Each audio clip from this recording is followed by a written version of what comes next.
Certainly, grunge textures in Photoshop can add a captivating and rugged aesthetic to your images, creating a beautiful and edgy visual impact. Import a grunge texture, adjust blending modes, and experiment with opacity to infuse a unique and artistic feel into your photos. Explore various textures and layer adjustments to achieve the desired level of grunge beauty in your Photoshop projects. Import a grunge texture. Go Edit and click Define Brush Preset. Note the name of the brush. Click OK. Your brush is ready. Layer.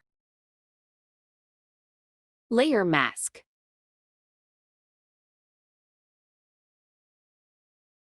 Reveal all.